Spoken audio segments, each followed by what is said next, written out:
So if we have a government shutdown that does occur, and if there are 800,000 people that for some unknown period of time aren't going to be going into work and things, is that going to have a shift of aggregate demand or aggregate supply? It's going to be, well, it could be a supply issue, yes, because we have issues of people who are inputs to the resources and stuff. What would happen then to our aggregate supply if that is the case? We would have a shift to the left there and things, right? And if it's a supply issue, then we'd see that kind of coming back around to here. What I want to do today is start off with the review questions that we're working with at the end of the day. Yesterday, dealing with those aggregate supply issues. To me, page 1, I'm like, okay, I kind of get this and stuff. This is a lot like our basic principles of supply and everything. The page 2 and the long run aggregate supply stuff gets to be a little bit potentially tricky and things to it. So, if you will, you did these on Cami yesterday. Please grab those real quick, and we'll jump through there and then take a look at equilibrium within aggregate supply, equilibrium within aggregate demand, and this idea of how they kind of self-regulate themselves sometimes. We're going to work towards is 2 major theories of kind of economic policy. There will be one camp that says it is the government's job to step in and try and fix things when they go wrong with the economy. Anybody know who the Depression era economist was who said that if the economy is struggling, it's the government's job to step in and spend a ton of money? Might have talked about him in government class last year. John Maynard Keynes. And so if we talk about Keynesian economics, the idea is when things are going bad, the government's job is to step in and try and fix it. Neoclassical models will be kind of the opposite. And they'll say, well, as a free market system, they tend to self-regulate themselves. It might hurt a little bit in the short run, but it'll be better off in the long run. So we'll take a look at the 2 different policies and kind of how they work through. Let's see, for our examples from yesterday, we said OPEC, the oil producing and exporting countries, announces a major cutback in oil production, and that creates a 40% rise in crude oil prices. If oil is a key input for transportation, is that going to create an increase or a decrease in our aggregate supply? That's going to be a decrease in the short-term aggregate supply. That's something to write with on here. And so we've got a decrease. If that is a decrease, which way do you move your line, left or right for a decrease? It's going to go back to the left, so we've got an AS1 there. And what would be the reason for that? Is that going to be a cost of resources? Is that going to be an action of the government? Or is that going to be a productivity issue there? Got resources on that one. I love it. Right? Congress passes legislation raising the federal minimum wage from $7.25 to $15 an hour. That affects millions of workers in retail, food service, and many other industries. Is that going to create an increase or a decrease in aggregate supply? So it might be tricky. Why is that a decrease? People are getting more money. You're right. Don't let me trick you on it. Why would it be a decrease if people are getting paid more? Cost of input. Good, because we're looking at this from the business side of it and stuff. And so it's a cost of an input. So it is going to be a decrease in supply. And it's going to move it back the same way. And that is cost of input. So again, a resource, or no, well, that could be a resource issue. What else could that be? Good, action of the government. So if you had either of those, that's going to be an acceptable one. Artificial intelligence, AI, hits its point of realistic use and allowing many businesses to automate processes and significantly increase worker productivity, increase or decrease the aggregate supply. That's an increase. And we're over to AS2. And what would be the reason for that one? That's productivity, right? Productivity theory. Let's see, the U.S. government repeals tariffs on foreign steel, creating a drop in the price of 25%. If we reduce tariffs, what would happen to aggregate supply? Increase or decrease? Going to increase that. Good. It would cut the cost of those resources, and that also could be a government action where it's dealing with the tariff policy and stuff there. Right? Number 5, U.S. government cuts corporate tax rates from 21% to 12%. If they cut the corporate tax rates, is that going to help businesses produce more for the same cost or less for the same cost? It's going to be able to make them make more. That's going to increase the aggregate supply, and we'd be going over to line AS2. Oops, I screwed up on that one. And that's going to be an action of the government then from that and such. All right. Feeling okay with these on the first page to it? All right, then for time's sake, let's kind of take a jump back here to the second page and take a look at the long-run aggregate supply and what's happening within these.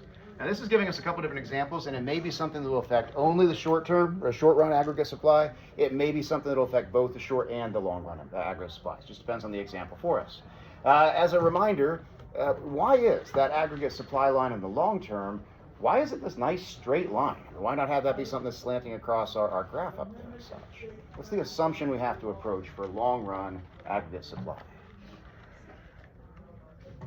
In the short run, it comes to those wages and the cost of resources. In the short run, we assume that they don't really have time to react. So if prices go up really quickly, I'm not immediately going to run down to Ms. Stewart's office and say, hey, I need a raise, the cost of all this stuff is going up. Now, over the course of 3, 4, 5 years, we will renegotiate contracts, and over the long term, then, the price of labor plus the price of those resources are going to respond.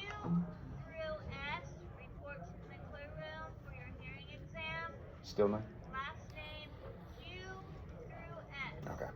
Okay. Ninth graders still, I think. 11th graders, they are going to be coming for you here soon, and then putting things in your ears to see if you can hear or not.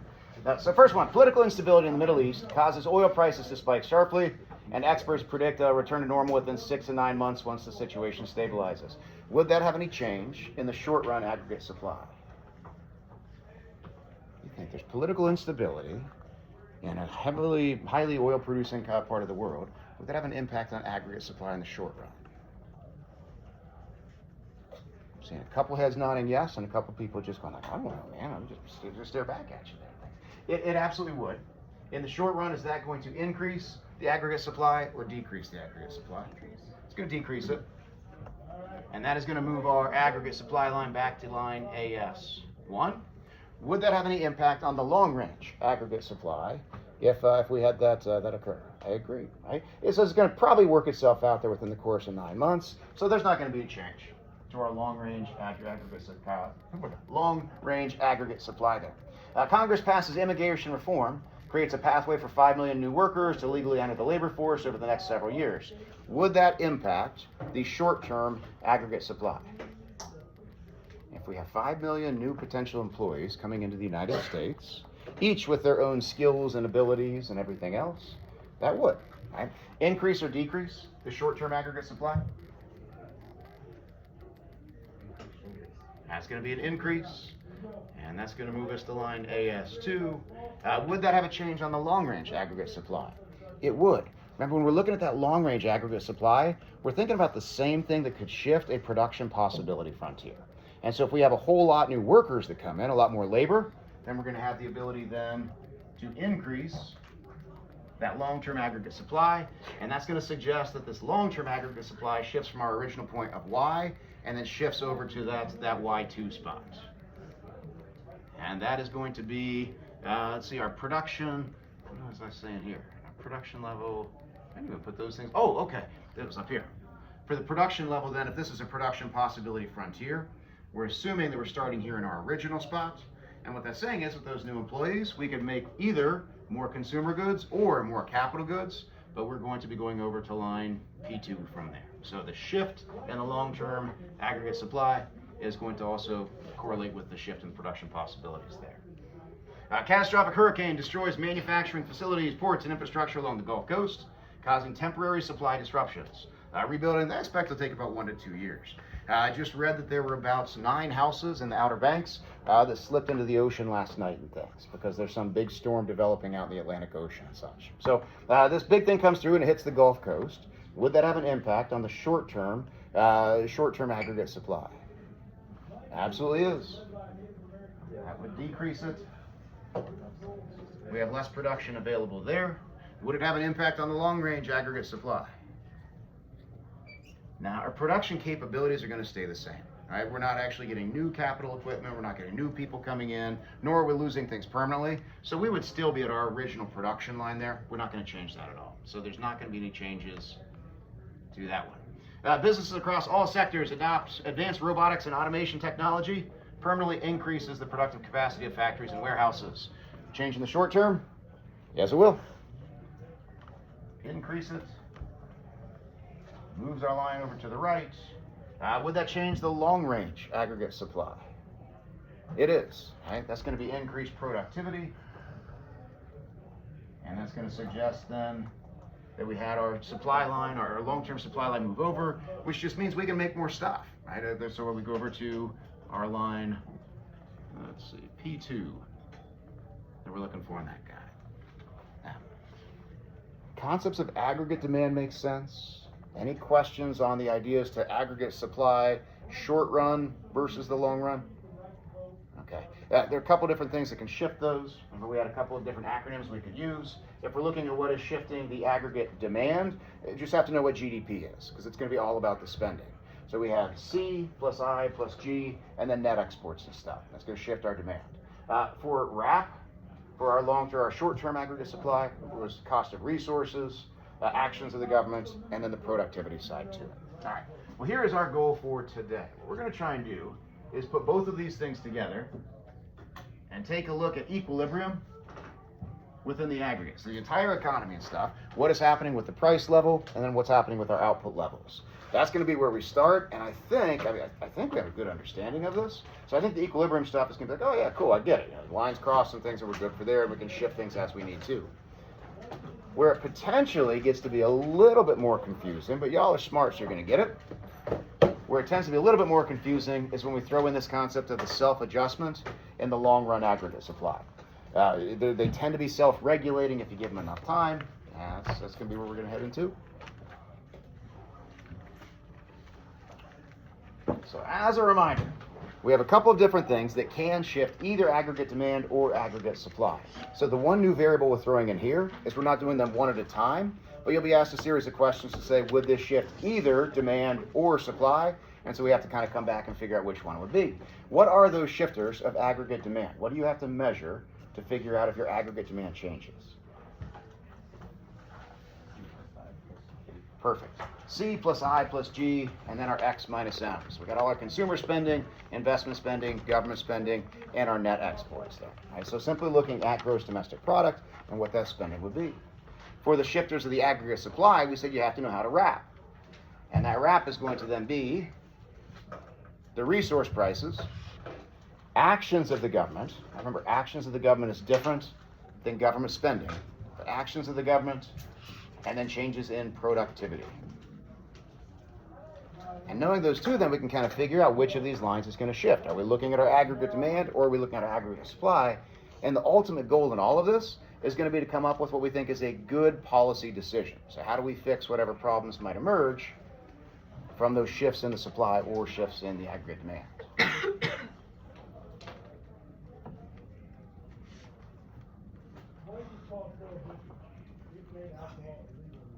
I'm going to go through these guys, and I know there's a lot up here, so if you're putting it into the notes and things, you likely already have it there if you were here the last couple of days. If you weren't, you might not.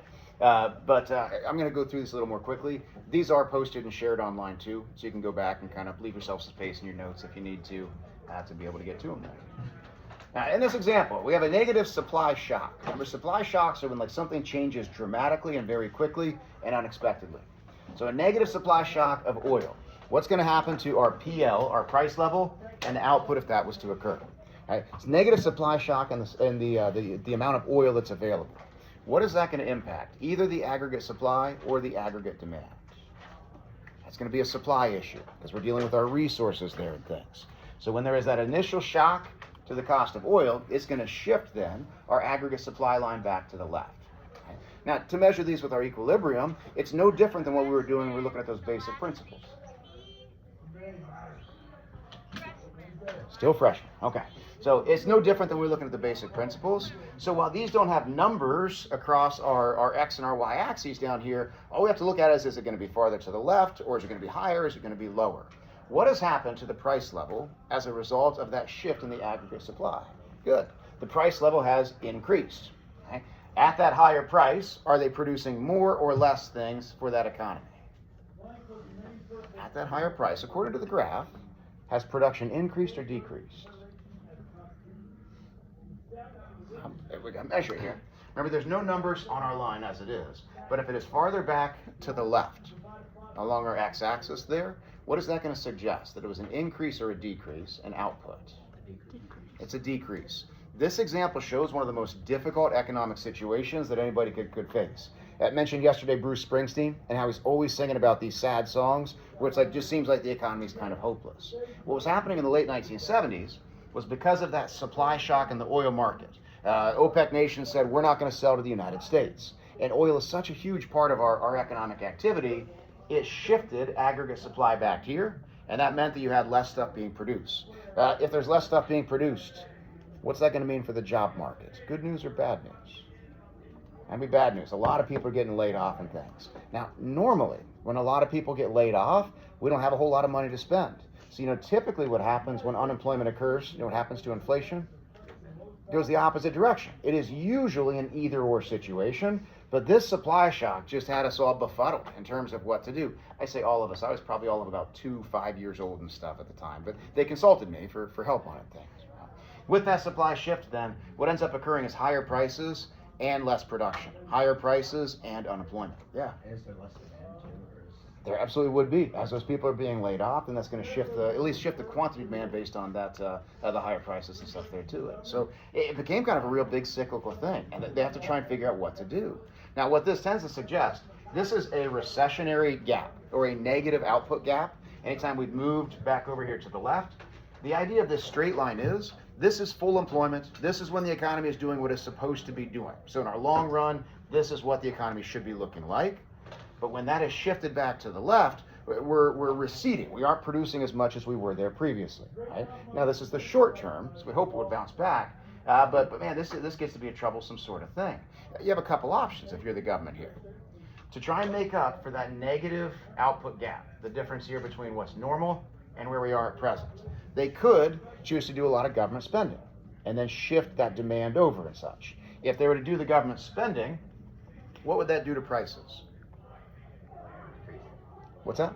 that would increase? It would increase the prices. We're like, oh shoot, inflation's already one of our problems. What am I supposed to do there? It's like, okay, never mind. We can't do a bunch of government spending. Instead, maybe what we could do is try to contract the economy, try and raise interest rates up really high and make it to where people stop spending all that money.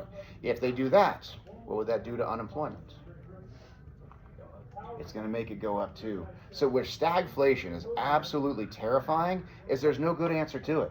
You have to look at two really bad medicines and hope you play this thing right. And so this is not any type of an economic condition we want to see come again here at things. It's kind of starting off with a hard example to it. But any questions on what's happening here in a couple ways, conceptually or with the graphs? This is where I think graphs tend to start to be like, there's a lot going on in these things.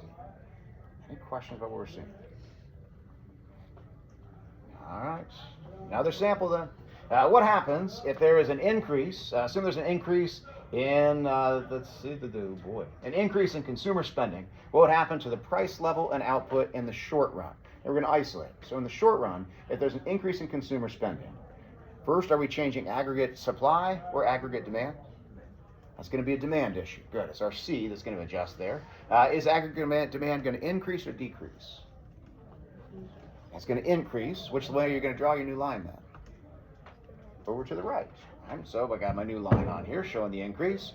What has now happened to the price level in the United States according to that shift?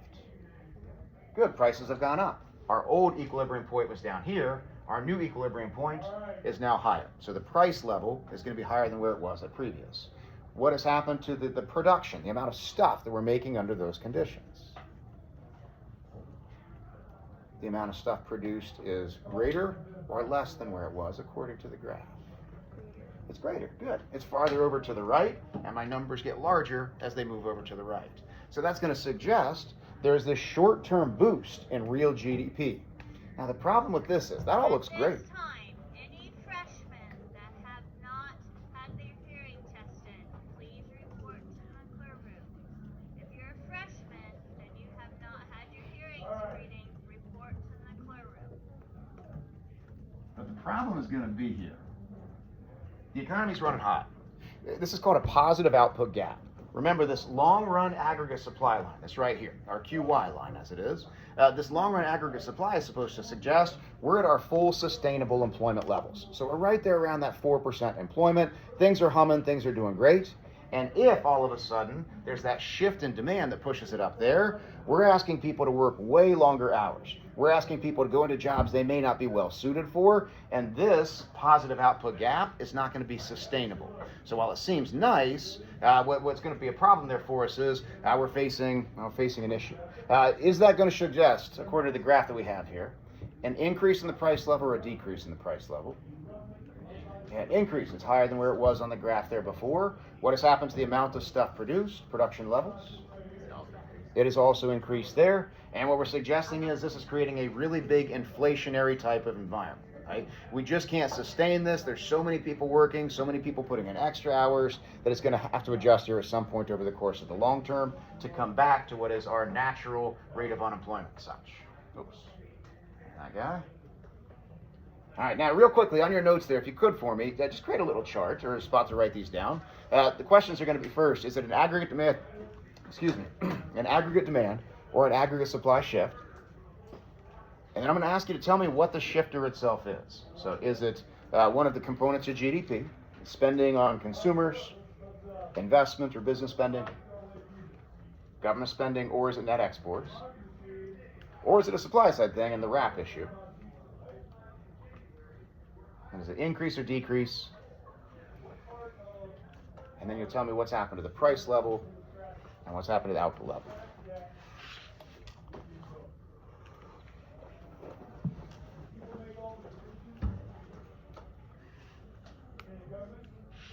All right, question number 1. If there's an increase in consumer spending, see if you can work with the person next to you and figure out, is that going to be aggregate demand? Is that going to be aggregate supply? What is the shifter? And then what's going to be the impact on the price level? What's going to happen on the output side? I'll take 30 seconds and see if you can nail these guys down. Yeah. What was the last column on the table? Is the price level going up or down? And output, is it going up or down?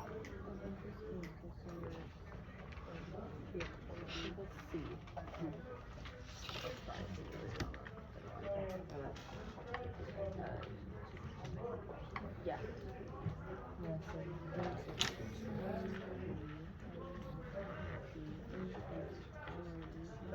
Price level goes up and output goes up. So number 1, Is that it? Yeah, on the top.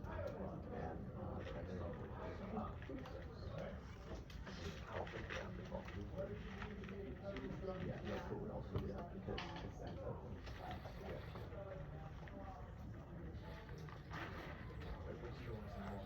Because mine is price level up or down, up. I guess it's just price level down. Not really down. Yeah, what he said. Oh, what he said. Yeah, that's what I would do. I agree with that. As young keepers. Are you going to see yourself?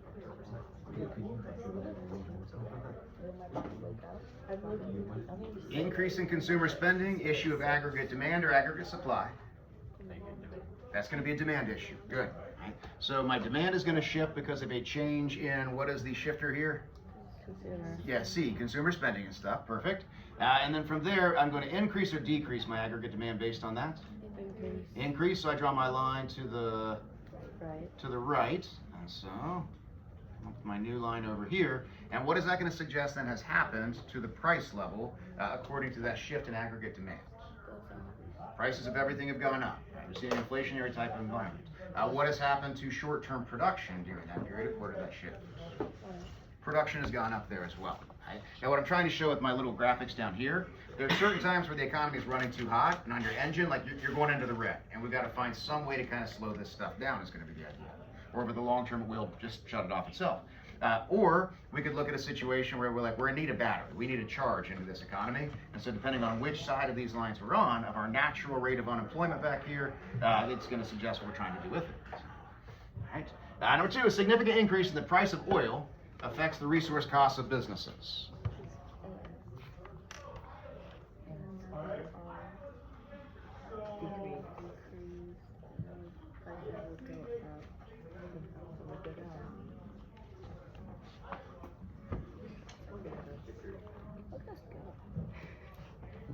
Just own it. You guys want it.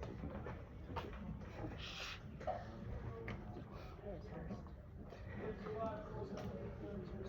don't think I could reach this early. It's a struggle sometimes. I'm gonna show up soon. It's what I don't want to be here for an hour and a half. Just bring donuts and it'll be okay. I'm sure I'll play and everybody will still love I'm you. just showing up. I'm gonna show up and like say hi to everyone and take a picture and then sleep in my car. I mean, people are bringing stuff. There's an increase in the price of oil. We're talking about a supply issue or a demand issue. That's going to be an aggregate supply issue. Increase or decrease? Decrease. It's going to be a decrease in it. I have to pay more for every single good that's being made and such from there. So I'm going to draw my aggregate supply line in the short run back here up to the left. Right? What has happened to the price level then? Price level's gone up. Production level Down. has decreased to it. Good. Right? And that's going to suggest again that there's a problem in the economy. We've got that negative output gap that's occurring over here. If this is our natural rate of unemployment, where things are good, things are just kind of at our long-term trends, then we're falling behind on that. And if you're a Keynesian guy, you say, hey, you got to throw a bunch of money in then and try and stimulate that economy to bring it back up to its natural state. If you're into the neoclassical model, you say, look, just wait this thing out and it's going to kind of sort itself out from it. We'll come back around to that in just a second. All right, third one, government increases spending but does not increase their taxes. Government increases spending but does not increase taxes. Yeah. They increase their spending. Yeah. Yeah.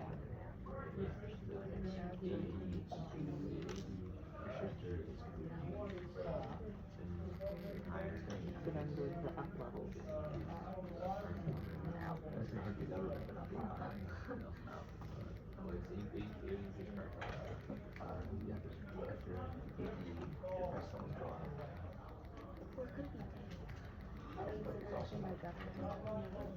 Yeah, but the government does not like the government. The government wants stuff. Really good question. But you have to remember with paid actions does not level spending. Oh, we're not. Yeah, like there was a movie Because last if it was increases, That could be. that's what was in our taxes. Good catch, Louis. Probably go for it. All right, so if the government increases their spending, the tax policy does not change. Are we talking about an issue of aggregate demand or aggregate supply here? Good, this is going to be aggregate demand. C plus I plus G, that G is going to be the one that is going to be increasing. That's our shifter. Is this an increase in aggregate demand or a decrease in aggregate demand? That's going to be an increase. So I'll draw my new aggregate demand line over here. And that suggests what has happened to the price level? Price level's gone up. Production level has gone up as well there and stuff, right? Feeling okay with these guys?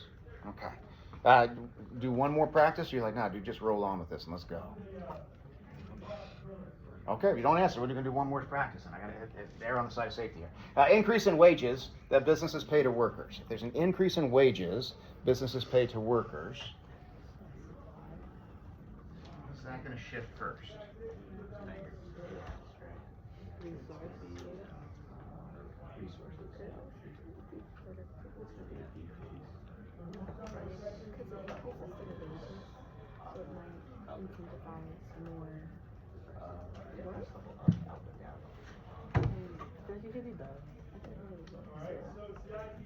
Which one's going to be impacted first? Aggregate supply or aggregate?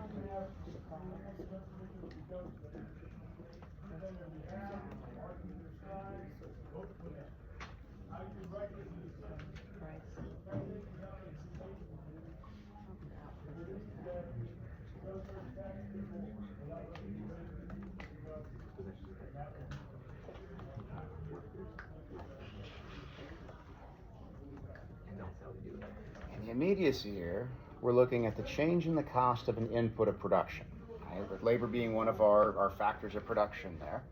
And so if there's an increase in the wages, is that going to impact the aggregate supply or aggregate demand? Aggregate supply it is. Would this increase aggregate supply or decrease aggregate supply? It's going to be a decrease. Sometimes that can be tricky on the supply side. Remember, if you're doing supply stuff, you got to be the boss. And so if I'm looking at, okay, I got to pay people more money to work for me, I can't be able to produce as much stuff there and things.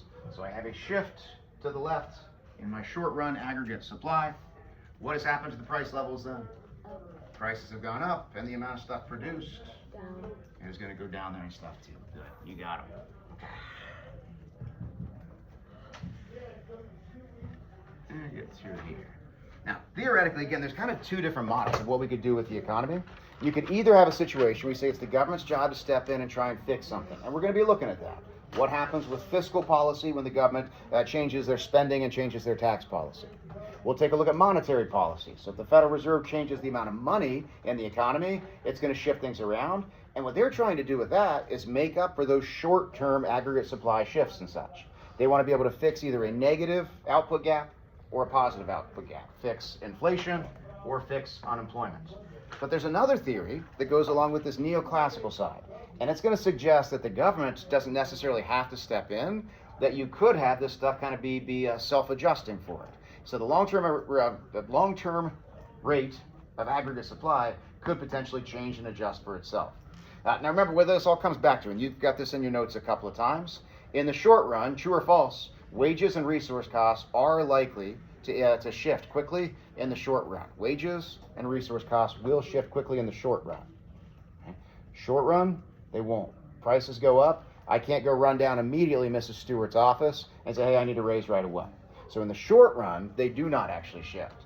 But in the long run, that's where we do have that time to be able to make those adjustments to it. And that's going to be a key point to understanding kind of what's going on here. So in the short run, wages won't shift, resource costs don't shift in the very short run. In the long run, though, they do. They've got time for those adjustments to occur. And that's why if we look at it on a real basis, when we're looking at real GDP, remember we're adjusting for inflation about what we're producing. It's this nice vertical line. Because prices may be increasing, but my real output, the amount of stuff that I'm making adjusted for inflation, is not actually changing there with that. That is also simply looking at a production possibility frontier. We have our guns and our butter. And yeah, prices might have changed, but it doesn't mean I can actually produce more guns or more butter just based upon that one long-range aggregate supply line that's there. So here's the way it's going to go. Now, if consumer spending increases, what's going to happen in the short run and to the long run to this? Well, if consumer spending increases, we're looking at a change in aggregate demand or a change in aggregate supply. If consumer spending increases, I know it's becoming repetitive and stuff, play with me. That's going to change our aggregate demand, and it's going to shift our aggregate demand then up to the right. Now, what's happened there is a change in the business cycle. Originally, we were at this nice point of equilibrium, and our business cycle is kind of right here on that trend line where it's going up to. But now we start to run hot. With that shift in aggregate demand, we're now hitting a peak in the economic business cycle, and then there's periods of peaks we tend to look out for inflation and such that could happen to it. Now, we have a couple different options we can do. The government could step in and say, we're going to stop spending money, we're going to cut back on all of these things, and we're going to try and shift things back, slow down the inflation. If they don't do that, and they simply say, no, we're going to wait this thing out, nobody knows how long it's going to take, but it is going to adjust over the course of the long term, right? While we have this positive output gap that has occurred, over the long term, what is going to happen to people's wages over the long term if you see inflation? Right? Theoretically, let me rephrase the question, right? You're all working right now, and you see prices double. Short run, you go, oh my God, I can't believe prices are doubling. I sound like my parent complaining about everything. Over the long run, what are you going to do to try to protect yourself? Ask for a raise. And so workers over the long run are going to say, hey, I need a raise to come out of this inflationary type of measure. Whatever goods we're selling here, the producers are going to say, man, in this inflationary market, we're going to raise our prices. And so what's going to occur over the long term then is this trend line, your long range average aggregate supply, there's going to be a change in price to it. And so eventually, there would then be a shift that's going to occur of that aggregate supply back up to that long run trend. It is always without a change in our outputs or a change to be actually produce stuff, got it up here, without that change in producing stuff, we can't keep running the motor that hot for the long term. We need to find our way back to that nice little trend line, our natural rate of unemployment, and so it's naturally going to shift back up to that point. Now, what has happened to the price level? With that second shift, with the shift back to the long-range aggregate supply, price level has gone up. Now, careful on this one. From our original point, we're back here at our original equilibrium point, what has happened to the real production value, the real amount of stuff that they're producing? It trends back to normal. It hasn't changed there and such, right? So we might see some of those short-term shifts that would occur, but to a neoclassical economist, they're going to say, well, it's naturally going to fix itself. It might hurt, right? It might be a period of time where we are going to face these really higher prices and everything else to it, but if you just let it work itself out, it is going to find its way back to that long-range trend, to the natural rate of unemployment that is there. And again, you could look at it on a production possibility thing, We're not producing more stuff. We don't have the capabilities to produce more things just because consumers are spending more. Or you could look at it on a business cycle graph and say, oh, shoot, we hit one of these peak periods. There was a big expansionary period, and we need to bring it back down to our trend line then to try and make it to where we have this nice period of stasis from there. Right? That is a lot going on. Any questions about what's happening here? All right, let's try another. Let's see. If consumer spending, oh, that's the same thing we just ran through, isn't it? Consumer spending increases, what's going to happen? Short run, long run. Oh, decreases. Consumer spending decreases. We've got another demand issue. We're going to have our aggregate demand line shift back there to the left. Now, this suggests one of those negative output gaps. The economy is just not acting efficiently.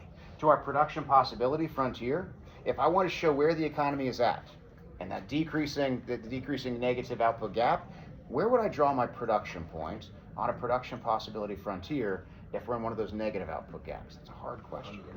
Good. This is going to show that we are back here in the inside of that production level.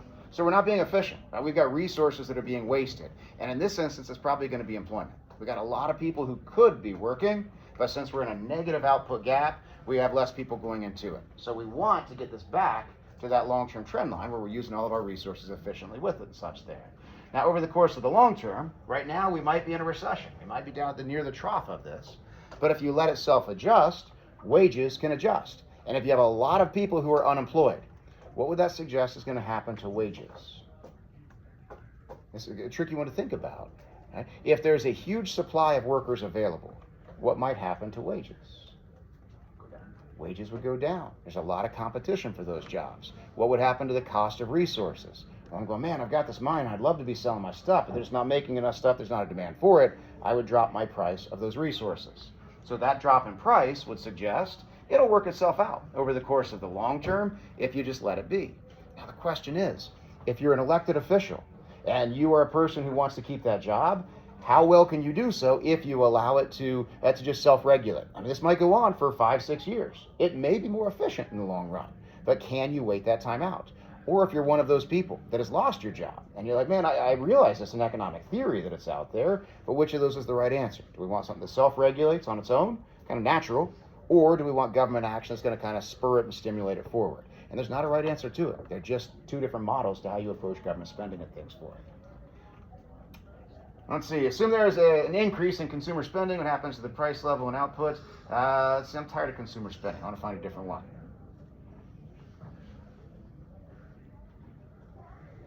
How about this? Consumer expectations fall and consumer spending plummets. Consumer expectations, remember, could shift demand. If you think that something bad is going to happen, I think there may be a hurricane coming towards the United States here. If consumer expectations fall, what would that do to aggregate demand? Increase aggregate demand or decrease aggregate demand? It's going to decrease it. This is why, again, they do these surveys every month, I believe they come out with them, on consumer sentiment. How do you guys feel about the economy? And how we feel can be very different than what the real economy is like. But man, those feelings have power.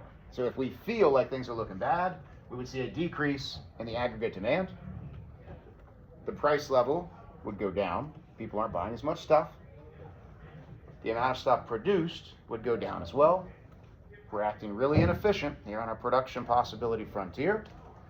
And we have a choice. Do we want to try and step in and fix this negative output gap? Or do we want to just kind of roll with it and let it go over the long term? If you go over the long term, when you have a lot of people that are unemployed, that negative output gap there, wages are probably going to drop. Resource prices are probably going to drop, and that would then create a change in that aggregate supply. The cost of the inputs would shift to it, and we go back over to our natural long-term trend line there. Right? Any questions?